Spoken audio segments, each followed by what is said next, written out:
warm days and cool nights, time to break out the sweaters and these wines.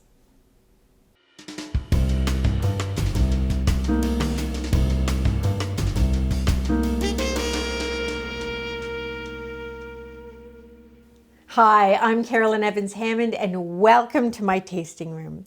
Carolyn's tasting room is where you can taste exciting wines with me. And tonight, we taste wines for sweater weather. The flight includes the non-vintage Smoky Bay Cabernet Sauvignon from Australia, the non-vintage Smoky Bay Shiraz from Australia, and the 2021 Old Road Wine Company, the Fat Man Pinotage from the Western Cape of South Africa. So let's taste.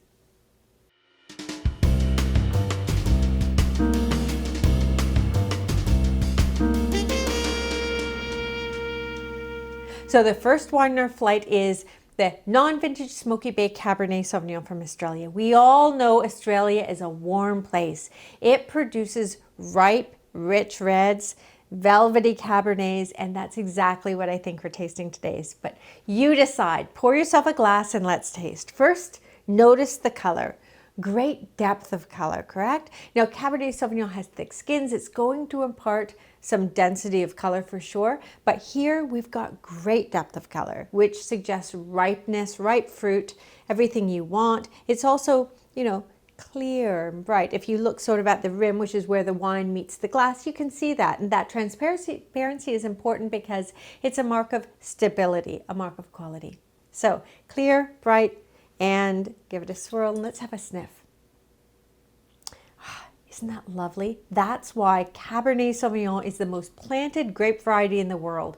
Everybody loves it. Now, of course, that's a qualified everybody, but you know what I mean. So smell that and you can smell the blackcurrant goodness. Macerated, pure blackcurrant fruit.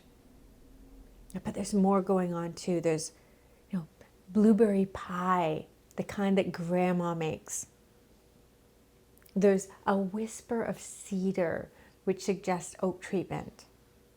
Maybe a whisper of mint, spearmint. Some salinity, some peppercorn. So lots going on for a wine that costs $11. I think it's great value. So let's have a taste and see how it expresses itself on the palate. Do you like that? I certainly do. I think the reason it's so easy to enjoy is because it's well balanced technically.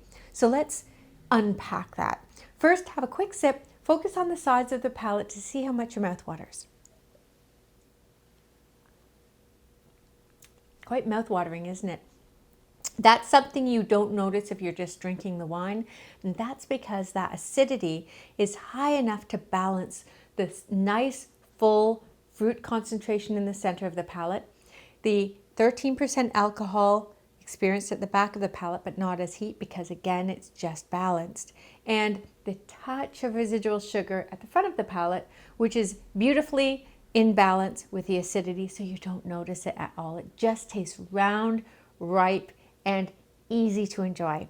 So it's a really well-balanced wine. It's also, I think, pristine. Have a sip and see if the fruit is expressing itself in a really pure way. There's nothing off-putting, nothing dirty or unpleasant on the palate. Have a sip. Isn't that lovely? Nothing off-putting. It tastes pure. It tastes vinous, but it's also fruit-driven. The flavors are blueberry again and blackcurrant, yes, but there's also that toasty, almost toasty biscuity note, which I like. Comes from some wood treatment, but it gives it that toasty biscuity nuance that suggests pie crust, which is lovely. I mean, we've got that warm, fuzzy feeling we all get when we think about grandma's blueberry pie, right? So lots going on. It does linger on the finish. Length is a mark of quality. And this is why I think the wine is such good value. What do you think?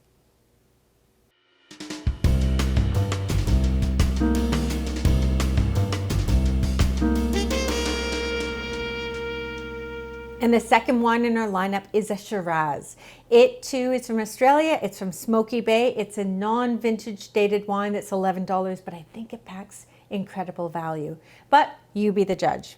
Pour yourself a glass and taste with me. First, notice the depth of color. Now, I love this because yes, Shiraz is notoriously deep and dark, and you've got that here, but it's also, you know, if you look where the wine meets the glass, it is clear and bright. So that's a mark of quality. You know it's stable. We'll affirm that on the nose and palate. So give it a swirl and a sniff.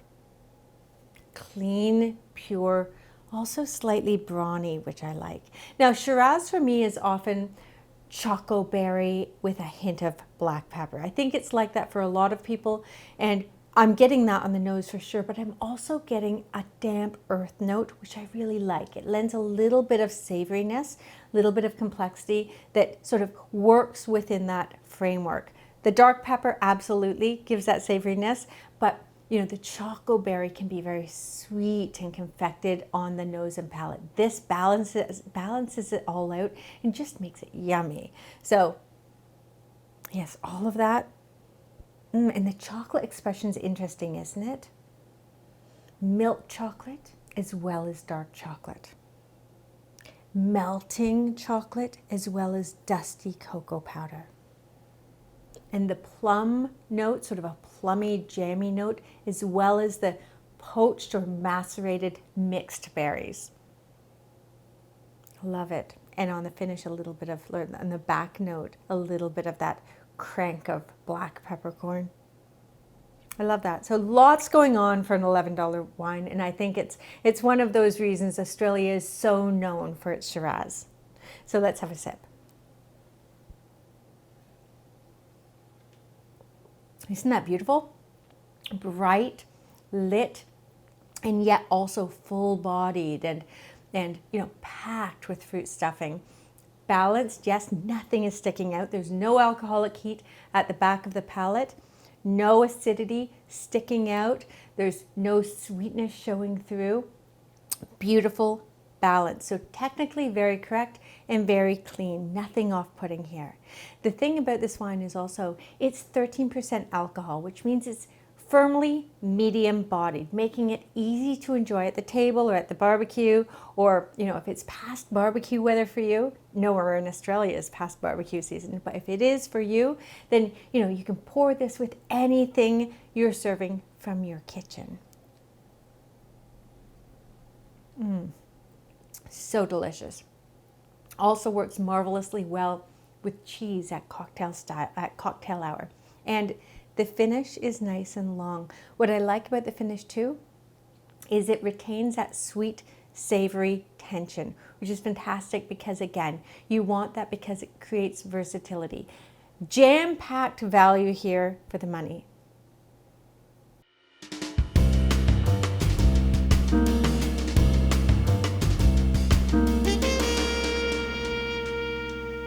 The third wine in our flight is a Pinotage. Pinotage, as you probably know, is a flagship grape variety of South Africa.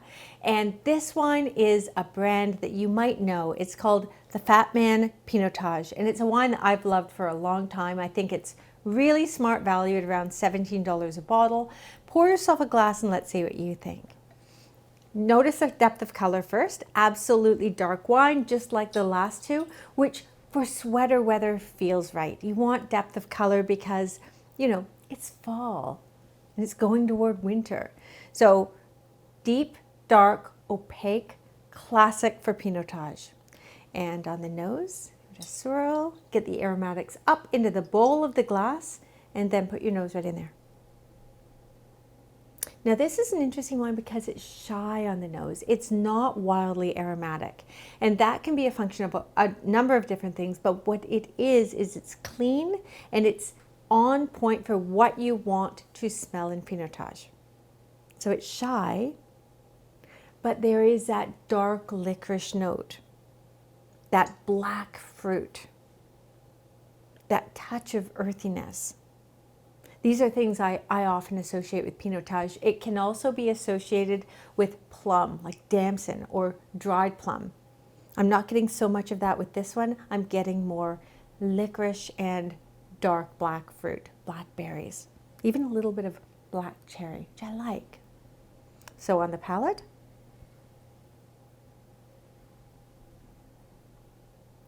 What do you think? It's very different than the last two wines, isn't it? It's more brawny, a little savory. There's not a lot of sweetness on the palate. There was fruit on the nose, but on the palate, it's more savory. So for me, I'm getting red meat and licorice root. Are you getting those things? So it's not that confected candy licorice, but more licorice root, which is great. I like that. It's really complex because it's cascading now, especially into the finish with all sorts of things. I'm getting green peppercorn. I'm getting a hint of sage. Do you get that? A little bit of toast, sort of a maybe toasted Brazil nut. And there's a finish that lingers longer than most $17 bottles of wine. I think this is lovely. It's balanced too. There is acidity holding the fruit upright, making this wine that despite it 14% alcohol, tastes lifted. There's a levity here, which makes it drinkable. It's also bone dry at 3 grams per liter, making it also really friendly at the table. It's easier to pair bone dry wines with sweet wines, but you can do both. You just need to know how to do it. So let's have another sip and see how it is. This is important to note this. Let's see if we can notice any alcoholic heat at the back of the palate, because at 14% alcohol, sometimes the heat shows through if there's not enough extract, not enough fruit stuffing. So that's an important gauge of quality. Have a sip. And a swallow. No alcoholic heat. And I like, do you notice that there's a little bit of a bitter olive tug, like you're sucking on a black olive pit, which I like too. This is the kind of wine that I actually think would be fabulous with all things mushroom. In fact, sauteed mushrooms on pasta, perfect winter warmer.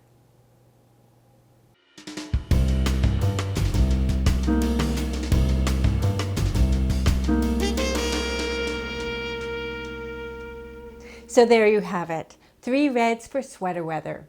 Which wine did you like best? Let me know, leave a comment, or send me a message. And remember, I'm always taking questions to answer on Insta. And don't forget to like and subscribe here on YouTube too, because I'm coming right back with another flight of delicious wines and other drinks here on Carolyn's Tasting Room, so you can drink better and learn how.